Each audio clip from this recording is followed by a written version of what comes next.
हाँ भाई चिंटू, डंका बज रहा है ना। डंका, ये डंका नहीं बज रहा, ये लंका लगी हुई है।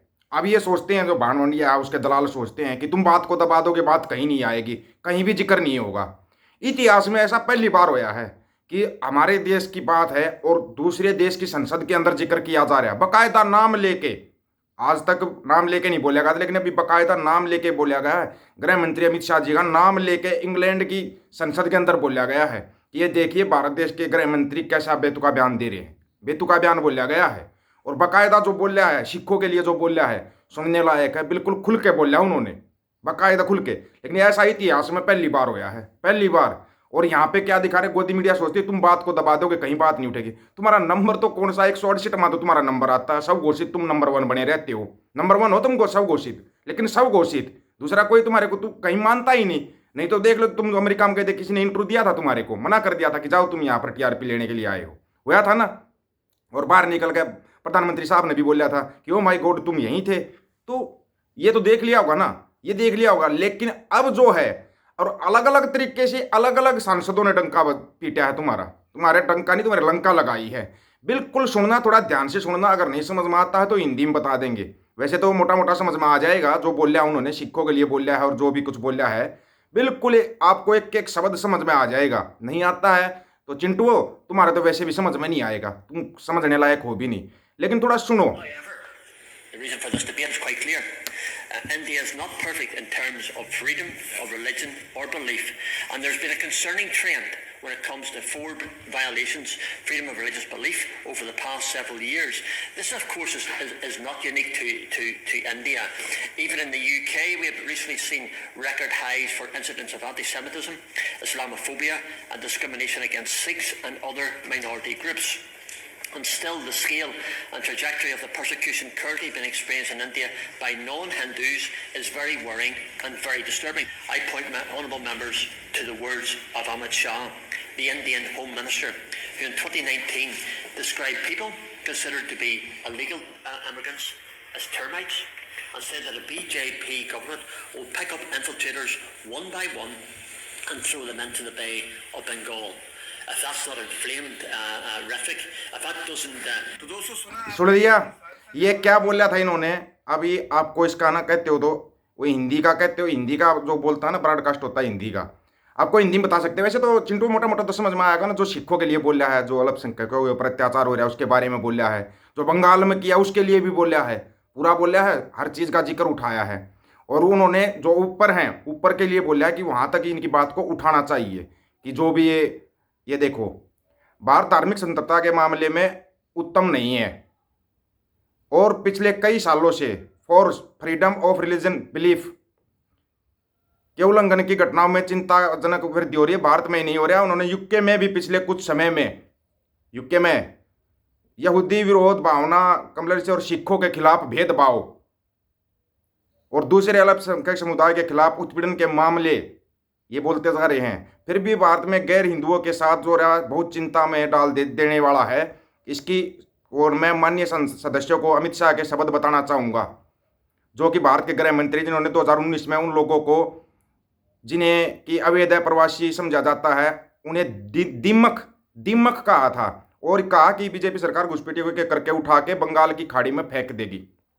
ये उन्होंने एक एक शब्द का बता दिया। अगर ये भड़काऊ भाषण नहीं है और ये स्थितियों को नहीं भड़काता है तो और ये क्या है, और ये क्या है।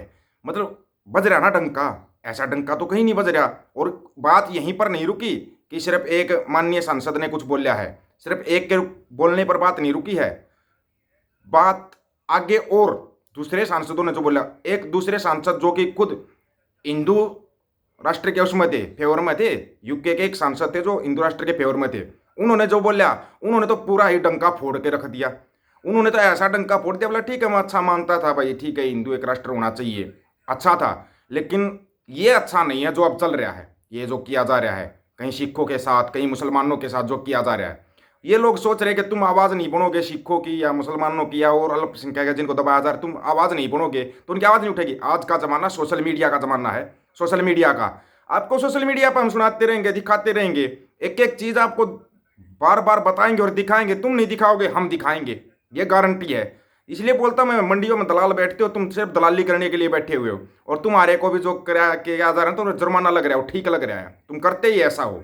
ऐसा सबने को पता है, जो कनाडा के प्रधानमंत्री साहब ने बोला था, वहां पर भी जो तुम्हारा डंका बजा था सबको पता है, जो जस्टिन ट्रूडो ने बजाया था। और उसके बाद जो और सांसद जो बोल रहे हैं, एक लेडीज सांसद ने तो और भी 4 कदम आगे जाके बोल दिया, और भी मतलब 4 कदम आगे जाके बोल दिया। मतलब यार हद है भाई, संतरता। फिर बोलते हैं अभिव्यक्ति की आज़ादी सबको है, सबको भाई आंदोलन करने की आज़ादी। फिर वो आज़ादी है कहाँ पे? कहाँ पे वो आज़ादी? कोई बोलता है, कोई कुछ करता है, उसको दबा लिया जाता है। फिर कौन आवाज़ बनेगा? हम आपको दिखाएंगे इनका कौन सा डंका बज रहा है विदेशों में। सुनो। Hindu nationalism in any way, but I do think we need to understand it, that Hindus feel that theirs is the religion of India. बस ये तो हिंदू रिलीजन के ऊपर बोल दिया ना इसने। ये मतलब अब आपको सुनाते हैं जो उस लेडीज सांसद ने जो बोला है ना, वो सुनना थोड़ा ध्यान से, ये बड़ा सुनने लायक है, आपको इसके ऊपर गौर करो। In the form of Narendra Modi, we are witnessing before our eyes the scaling down of secular liberal rights that the Indian democracy once hailed itself for. Power politics has an interesting link with the legitimacy of an individual, and especially in the case of Narendra Modi, a man once barred from the US because of his alleged role in the 2002 Gujarat massacre that saw over 2,000 Muslims murdered and gave him the title of being the butcher of Gujarat in some newspapers. सुन लिया? और किस शब्द का इस्तेमाल किया वो भी सुन लिया होगा आपने, कौन से शब्द का इस्तेमाल किया है वो भी सुन लिया होगा ना। इन्होंने बोला था मैं हिंदू राष्ट्रवाद का किसी भी तरह से साथ नहीं देता, ठीक है। वो जो इन्होंने बोला है, लेडीज ने बोला है, वो बड़ा सुनने लायक बोला है इन्होंने। जो शब्द इस्तेमाल किया ना, आपने देखा होगा, भारत में नरेंद्र मोदी के रूप में ट्रम्प 2.0 का शासन चल रहा है, तब हम अपनी आंखों के सामने भारत के लोकतंत्र के धर्मनिरपेक्षता के अधिकारों को कम होता देख रहे हैं, जिसके लिए भारतीय लोकतंत्र कभी भी सत्ता का एक शख्स को वैध करने में बहुत दिलचस्प लिंक, और खासकर नरेंद्र मोदी के मामले में तो है ही, जो कि एक व्यक्ति है जिन्हें कभी यूएस में आना मना था, क्योंकि उनका 2002 के गुजरात दंगों में, जिसमें 2000 से ज़्यादा मुस्लिम मारे गए थे, उनमें हाथ था, जिसके बाद उन्हें कई अखबारों में द बुचड़ को गुजरात कहा गया था, जैसा उपनाम दिया गया था। मतलब ये इसको डंका कह रहे हो आप लोग? ये डंका शर्मनाक है, ये सभी के लिए शर्मनाक है। और चिंटुओं की तो आंखें नहीं खुलेगी, लेकिन जिनकी आंखें खुली हुई ना, वो आंखों को खोल लो अपनी को, वो अपनी आंखों को खोल लो। गोदी मीडिया नहीं दिखाएगा, गोदी मीडिया के सारे हमारे को रहना नहीं। आज का जमाना सोशल मीडिया का जमाना है, सोशल मीडिया का जमाना, ये बहुत शर्मनाक है, सभी के लिए है, खास करके गोदी मीडिया के लिए और भी ज्यादा शर्मनाक बनता है कि गोदी मीडिया अब तो दिखा दो सच्चाई क्या है, लोगों को सच्चाई दिखा दो, लेकिन तुम्हारे अंदर दम नहीं है सच्चाई दिखाने का, और तुम ज्यादा झूठ का वो करोगे, प्रोपगंडे खड़े करोगे तो बैन लगेंगे तुम्हारे ऊपर। ये जो बैन लग रहे हैं विदेशों से, बैन लग रही तुम्हारे कारण लग रहे हैं बैन, और कोई कारण नहीं है। ये देश बुरा नहीं है, लेकिन इसको बुरा तुम दिखा रहे हो जानबूझ के बुरा दिखाया जा रहा है। विदेशों में आवाज उठ रही है, डंका बज रहा है, तुम्हारी नजर में डंका बज रहा है। ये है वेश गुरु, बजा दिया डंका, तुम्हारी लंका लगी हुई है, और तुम पूरे देश की लंका लगवा रहे हो। विशेष तौर पर भांड मंडिया और उसके दलाल हमारे देश की लंका लगवा रहे हैं। इनसे बच के इसलिए हम इनका बायकाट रखते हैं, हम इनको देखना भी पसंद नहीं करते। सच्चाई है ये, हम नहीं देखते इनको कभी भी। जो भी देखता है वो देखा, उसके दिमाग में कचरा ही भरेगा, कचरे से अलग कुछ नहीं भरेगा। अपनी राय रखना दोस्तों, कमेंट में अपनी राय जरूर रखना। सभी साथियों को राम राम, नमस्कार, आदाब, सत श्री अकाल। वीडियो को ज़्यादा से ज़्यादा शेयर, चैनल को सब्सक्राइब और बेल आइकन को जरूर दबाना दोस्तों। ऑफिशियल दीपक फौजी यूट्यूब चैनल, बात हक और सच की करेंगे, हक सच की बात हम करेंगे। वीडियो को शेयर करने की जिम्मेवारी आप लोगों की। गज के आखो, वाहिगुरु जी का खालसा, वाहिगुरु जी की फतेह।